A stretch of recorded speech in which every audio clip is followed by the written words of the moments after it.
Assalamualaikum warahmatullahi wabarakatuh. Selamat pagi Nusantara. Kembali SPN Channel Saluran Kreatif dan Ruang Sains menjumpai pemirsa untuk berbagi pengetahuan seputar dunia sains. Para pemirsa sekalian, pada tayangan kali ini pemirsa akan menyaksikan penjelasan tentang materi, struktur, dan fungsi tubuh tumbuhan. Para pemirsa sekalian, materi, struktur, dan fungsi tubuh tumbuhan pada bagian 1 ini akan membahas tentang struktur dan fungsi akar, batang, daun, dan bunga. Langsung kita masuk ke bahasan pertama. Tujuan dari tayangan materi kali ini, setelah pemirsa menyaksikan tayangan materi, struktur dan fungsi tubuh tumbuhan, pemirsa dapat memahami pengelompokan secara umum tentang dunia tumbuhan.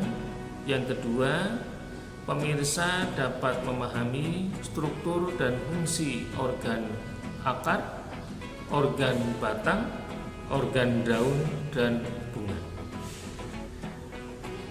Para pemirsa sekalian, tumbuhan merupakan salah satu kingdom di dalam klasifikasi makhluk hidup. Kingdom tumbuhan atau plantae dikelompokkan menjadi 2, yaitu tumbuhan tidak berpembuluh atau Talophyta dan tumbuhan berpembuluh atau Tracheophyta. Tracheophyta ini meliputi tumbuhan paku dan tumbuhan lumut. Pada tumbuhan berpembuluh memiliki organ akar, batang, dan daun sebagai organ vegetatif yang berfungsi untuk mendukung pertumbuhan dan perkembangan dari tumbuhan. Sedangkan organ generatif berupa bunga atau strobilus yang mempunyai fungsi sebagai organ reproduksi secara generatif. Pada kesempatan kali ini, dunia tumbuhan yang akan kita bahas khusus pada tumbuhan berbunga atau tumbuhan bunga. Kita masuk kepada materi yang ketiga, yaitu struktur dan fungsi akar. Akar merupakan bagian tumbuhan yang ada di dalam tanah. Akar mempunyai ciri-ciri tidak berbuku-buku, sifatnya geotropisme atau selalu tumbuh mengarah ke gravitasi bumi, atau hidrotropisme, yaitu tumbuh menuju ke sumber air. Tidak hijau, bentuknya meruncing. Fungsi dari akar yang utama adalah untuk memperkokoh kedudukan tumbuhan pada substratnya, serta untuk menyerap dan mengangkut nutrisi yang dibutuhkan oleh tumbuhan dari dalam substratnya. Akar memiliki struktur umum, yaitu akar tunggang dan akar serabut. Akar tunggang merupakan akar primer yang tumbuh dan dipertahankan sejak perkecambahan biji. Akar itu mempunyai ciri bentuknya tumbuh tegak lurus ke dalam tanah dan ukurannya relatif besar dibandingkan struktur akar yang lain. Sedangkan akar serabut merupakan akar yang tumbuh dari pangkal batang yang ukurannya relatif sama. Sebenarnya pada tumbuhan yang berakar serabut pada awal perkecambahan biji memiliki akar primer, yaitu akar tunggang. Namun akar tunggang ini selanjutnya mati dan digantikan oleh akar-akar yang tumbuh dari pangkal batang yang ukurannya relatif sama. Itu yang kita kenal dengan akar serabut. Akar sesuai dengan tempat tumbuhnya dan fungsinya kita kenal ada beberapa jenis. Yang pertama akar pelekat. Akar pelekat ini mempunyai fungsi untuk melekatkan batang pada tempat-tempat di mana batang itu merambat. Biasanya tumbuhan yang memiliki akar pelekat adalah tumbuhan yang batangnya tumbuh menempel secara vertikal kepada substrat, di mana tumbuhan itu tumbuh merambat. Ya, contoh akar pelekat bisa ditemukan pada tanaman sirih. Kemudian yang kedua, akar tunjang. Akar tunjang merupakan akar yang tumbuh dari bagian batang dan di atas tanah. Fungsi dari akar tunjang adalah untuk memperkuat berdirinya batang. Ini bisa ditemukan pada tumbuhan bakau, tumbuhan jagung itu memiliki akar tunjang. Kemudian yang ketiga yaitu akar gantung. Akar gantung, akar yang tumbuh dari batang kemudian menggelantung mengarah ke tanah.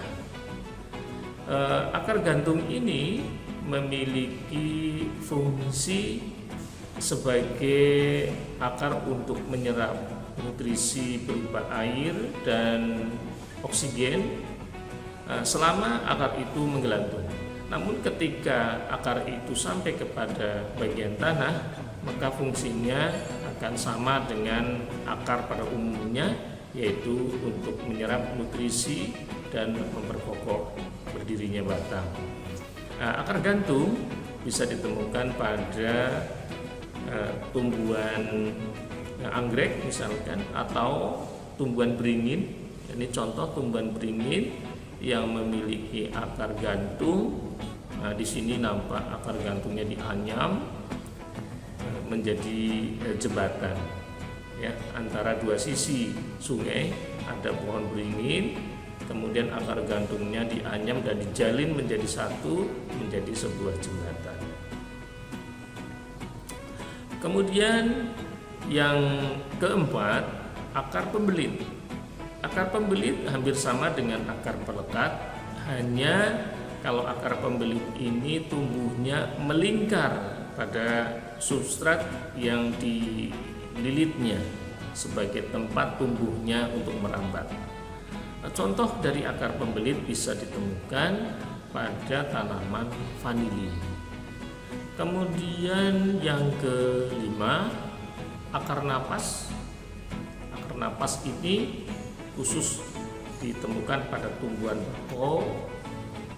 Akar ini tumbuh dari percabangan akar mendatar yang ada di dalam tanah atau di dalam rawa, kemudian muncul ke permukaan untuk mengambil oksigen atau untuk mendapatkan oksigen dari udara, maka dinamakan akar napas. Berikutnya akar banir. Akar banir ini akar yang bentuknya seperti papan berdiri. Nah, ini tampak di gambar. Nah, akar ini punya fungsi untuk memperkuat berdirinya batang. Akar ini bisa ditemukan pada tanaman sukun. Kemudian akar untuk menyimpan cadangan makanan. Nah, ini contohnya pada ubi kayu atau singkong. Kemudian akar penghisap atau haustoria. Nah, akar ini punya peranan untuk menghisap sari-sari makanan dari tumbuhan lain. Ini ditemukan pada tanaman-tanaman yang sifatnya parasit, menempel pada inangnya dengan menusukkan akar penghisapnya di jaringan tumbuhan inangnya. Ini beberapa contoh dan struktur akar pada tumbuhan. Berikutnya adalah struktur dan fungsi batang. Organ batang pada tumbuhan umumnya tumbuh di atas permukaan tanah. Organ ini umumnya berbentuk silinder, memiliki ruas dan buku-buku bersifat fototropisme, yaitu tumbuh mengarah kepada cahaya, selalu tumbuh memanjang, umumnya tidak berwarna hijau, kecuali pada tumbuhan yang berumur pendek atau saat batang masih muda. Batang mempunyai ruas-ruas dan buku. Ini adalah ruas, kemudian ini buku-bukunya. Pada bagian buku-buku inilah tumbuh tunas-tunas daun atau tunas percabangan atau bunga. Batang memiliki fungsi yang pertama, mendukung atau menopang bagian-bagian tumbuhan yang ada di atas tanah seperti daun, bunga, dan buah. Kemudian yang kedua, memperluas ruang asimilasi, yaitu dengan menempatkan daun sedemikian rupa sehingga mudah mendapatkan cahaya. Yang ketiga, merupakan organ pengangkutan nutrisi maupun hasil fotosintesis. Kemudian yang keempat, batang juga memiliki peranan untuk menimbun zat-zat cadangan makanan. Variasi jenis dan bentuk batang. Yang pertama, batang herba. Ini batang yang tidak berkayu, batang basah, bisa ditemukan pada tanaman sayuran, bayam. Kemudian batang berkayu, ini mudah kita temukan pada umumnya tumbuhan yang ada di sekitar kita, tanaman mangga, tanaman buah-buahan. Kemudian semak belukar juga ada yang berkayu. Kemudian batang rumput adalah batang yang umumnya berbentuk silinder dengan ruas-ruas yang terlihat jelas, buku-buku dan ruas yang terlihat jelas. Biasanya di bagian tengahnya berongga. Nah, ini batang rumput. Kemudian dilihat dari bentuk batang, maka ada batang yang bentuknya penampangnya lingkaran atau silinder ya, batang bulat. Kemudian ada batang pipih. Batang pipih ini sejenis kaktus. Kemudian ini tumbuhan jakang ya. Tumbuhan jakang ini batangnya pipih. Kemudian batang bentuk segitiga. Nah, contohnya pada rumput tegi. Ini batangnya memiliki penampang berbentuk segitiga. Kemudian ini adalah beberapa contoh batang yang punya fungsi untuk menyimpan cadangan makanan. Ini adalah kentang, umbi kentang, kemudian ini gembili, ini ubi jalar, kemudian ini gadung, kemudian ini ubi uwi, dan berikutnya ini adalah rhizome. Rhizome itu bisa kita temukan pada tanaman rempah-rempah seperti lengkuas, kunyit, jahe, kemudian ganyong. Itu juga contoh-contoh batang rhizome yang menyimpan cadangan makanan.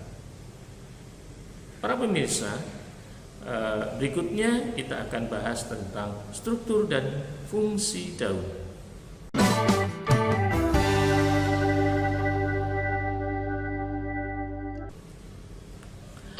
Daun mempunyai fungsi yang sangat penting bagi tumbuhan, yaitu sebagai tempat asimilasi karbon atau fotosintesis.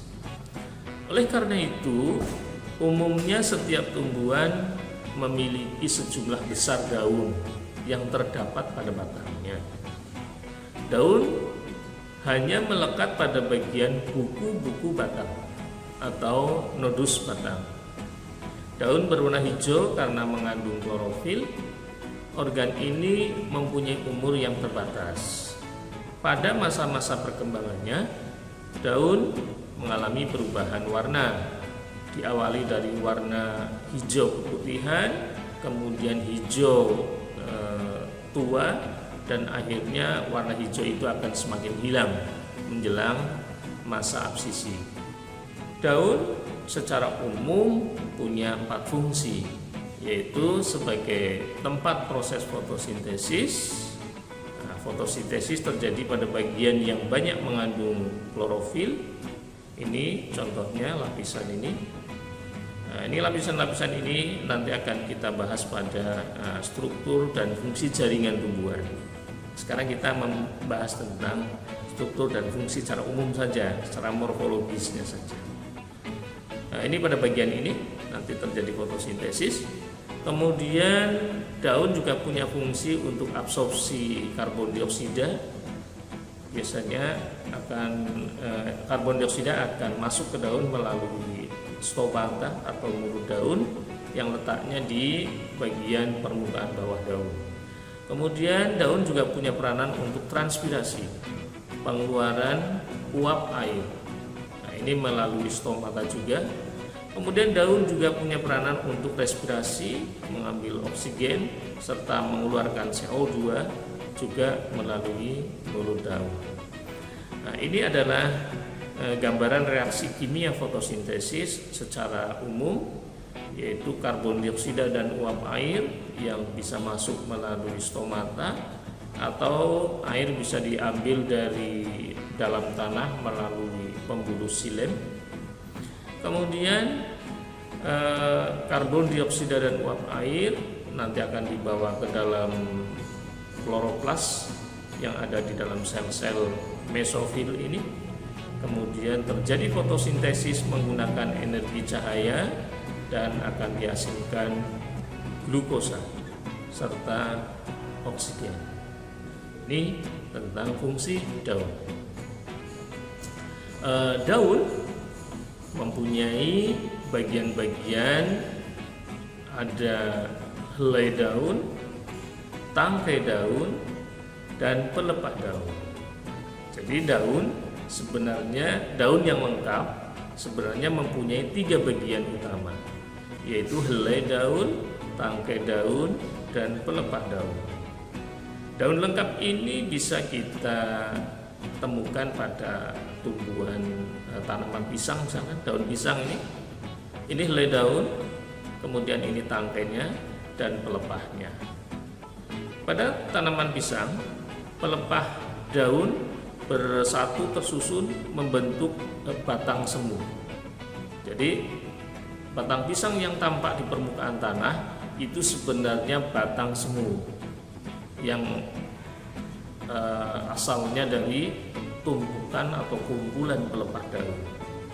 Di mana batang sesungguhnya dari tanaman pisang ada di dalam tanah, bentuknya rizoma sebenarnya. Kemudian bisa ditemukan pula daun lengkap itu pada tanaman atau pohon pinang.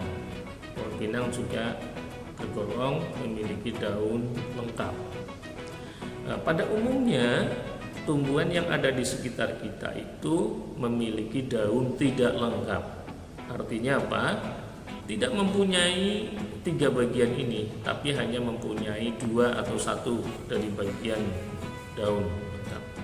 Tapi umumnya daun memiliki lamina atau helai daun. Pada helai daun kita temukan ada bagian-bagian daun, yaitu tulang daun, kemudian cabang tulang daun yang kita namakan urat daun. Tipe susunan urat daun ini juga menjadi ciri-ciri yang dimiliki oleh tumbuhan. Umumnya tumbuhan dikotil memiliki tulang daun menyirip atau menjadi. Sedangkan pada tumbuhan monokotil umumnya memiliki susunan tulang daun sejajar atau melengkung. Para pemirsa, daun kita juga bisa kelompokkan menjadi daun tunggal dan daun majemuk. Apa yang dimaksud dengan daun tunggal? Daun tunggal itu adalah daun yang setiap tangkainya hanya memiliki satu helai daun. Itu namanya daun tunggal. Nah, ini contohnya pada daun jambu biji, daun mangga. Nah, itu contoh-contoh daun tunggal. Sedangkan daun majemuk adalah daun yang pada satu tangkainya memiliki banyak helai daun. Nah, ini contohnya pada tanaman putri malu. Nah, ini daunnya daun majemuk. Tanaman petai Cina itu juga daun majemuk. Nah, sekarang ini adalah tanaman menirang, tumbuhan menirang. Ini punya fungsi sebagai herba, tanaman obat-obatan. Kalau pemirsa perhatikan, ini daunnya banyak juga ini. Apakah ini termasuk daun majemuk atau daun tunggal? Nah, ini penting untuk dipahami. Untuk menentukan daun itu tergolong tunggal atau majemuk, kita harus tahu dulu mana tangkai daunnya. Untuk menentukan tangkai daun, kita harus tahu mana bagian batangnya. Ini memang tampak seperti daun majemuk, tapi sebenarnya ini daun tunggal. Kenapa? Karena bagian ini bukan tangkai daun, tapi batang. Ini adalah batang. Ini batang utama. Ini batang cabangnya. Apa bukti bahwa itu batang?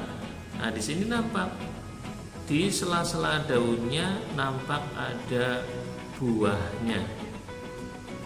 Nah, daun, bunga, buah itu munculnya dari nodus batang. Artinya apa? Ini bukan tangkai daun, tapi ini adalah batang. Artinya daun, setiap helai yang menempel ini menempelnya pada batang. Artinya maka daun ini tergolong daun tunggal, bukan daun majemuk. Jadi untuk menentukan daun itu tunggal atau daun majemuk, kita harus tahu dulu mana tangkainya. Baru kita hitung satu tangkai mempunyai berapa helai daun. Kalau lebih dari satu helai daun, maka kita kelompokkan sebagai daun majemuk. Itu tentang daun. Pemirsa, kita lanjutkan struktur dan fungsi bunga. Bunga merupakan organ generatif pada tumbuhan. Bunga hanya ditemukan pada tumbuhan biji tertutup atau angiosperme. Maka angiosperme sering juga dinamakan tumbuhan bunga. Pada bunga lengkap mempunyai 4 bagian utama, yaitu dari lingkaran luar kelopak. Kelopak itu punya fungsi untuk melindungi bunga saat bunga masih kuncup. Kemudian di bagian dalam kelopak adalah mahkota. Mahkota merupakan perhiasan bunga yang biasanya memiliki warna yang beraneka ragam, yang menimbulkan daya tarik bagi bunga itu sendiri. Sehingga mahkota itu mempunyai peranan sebagai daya tarik bunga. Kemudian benang sari di bagian dalam dari mahkota adalah benang sari. Benang sari punya peranan sebagai alat kelamin jantan. Dan yang paling dalam di tengah adalah putik. Putik memiliki fungsi sebagai alat kelamin betina. Nah, jadi sekali lagi bunga lengkap itu punya 4 bagian utama, yaitu kelopak, mahkota, benang sari, dan putik. Pada bagian putik itu terdapat ruang bakal biji. Ini adalah bakal buah, di dalamnya ada rongga, dan di dalam rongga itulah tersimpan bakal biji. Di dalam bakal biji inilah terjadi proses pembentukan ovum. Ini sudah dijelaskan pada reproduksi tumbuhan bagian yang ketiga. Para pemirsa, bunga juga bisa kita kelompokkan menjadi bunga sempurna dan bunga tidak sempurna. Tadi ada bunga lengkap, maka ada juga bunga tidak lengkap. Kalau bunga tidak memiliki satu bagian dari 4 bagian utama, maka dinamakan bunga tidak lengkap. Sekarang, kapan suatu bunga dikatakan bunga sempurna? Bunga sempurna adalah bunga yang memiliki benang sari dan putik. Maka bunga lengkap pasti bunga sempurna karena mempunyai benang sari dan putik. Sedangkan bunga tidak sempurna adalah bunga yang hanya mempunyai satu alat reproduksi, yaitu benang sari saja atau putik saja. Bunga betina ini berarti hanya mempunyai putik, alat kelaminnya hanya putik. Sedangkan bunga jantan berarti alat kelaminnya hanya benang sari saja. Contoh bunga berkelamin tunggal bisa kita temukan pada ini contoh bunga pada tanaman mentimun, pada tanaman pepaya, jagung itu juga termasuk tumbuhan berbunga berkelamin tunggal, bunganya berkelamin tunggal. Jadi di bagian ujung tanaman jagung itu adalah bunga jantan, sedangkan di nodus-nodus batangnya di ketiak daun itu terdapat bunga betinanya yang nanti akan tumbuh menjadi buah jagung yang kita konsumsi. Itu bunga betina. Kemudian pada tanaman kelapa, tanaman kelapa itu juga mempunyai bunga jantan dan bunga betina. Baik pemirsa, kita lanjutkan berikutnya tentang bunga tunggal dan bunga majemuk. Hampir sama dengan pembahasan tentang daun tunggal dan daun majemuk. Bunga tunggal adalah bunga yang hanya mempunyai satu bunga pada satu tangkai. Setiap tangkai hanya punya satu bunga. Ini contoh pada bunga mawar, kembang sepatu, ini bunga tanaman melon, ya, bunga melon, ini bunga betina ini. Kemudian ini bunga tulip. Nah, ini contoh-contoh bunga tunggal. Satu tangkai hanya memiliki satu bunga. Bunga majemuk adalah bunga yang setiap tangkainya mempunyai banyak bunga. Nah, contohnya ini bunga putri malu, ini bunga soka, nah ini bunga matahari. Nah, bunga matahari ini sebenarnya bunga majemuk, walaupun tampilannya seperti bunga tunggal. Jadi ini tangkai bunga. Nah, setiap helainya ini adalah satu bunga, dan bunganya ini jumlahnya bisa ratusan, karena ini juga terdiri dari kumpulan bunga-bunga. Nah, ya, ini jadi bunga matahari ini tergolong bunga majemuk, walaupun tampilannya seperti bunga tunggal. Demikian pemirsa pembahasan kita tentang struktur dan fungsi tumbuh-tumbuhan bagian pertama.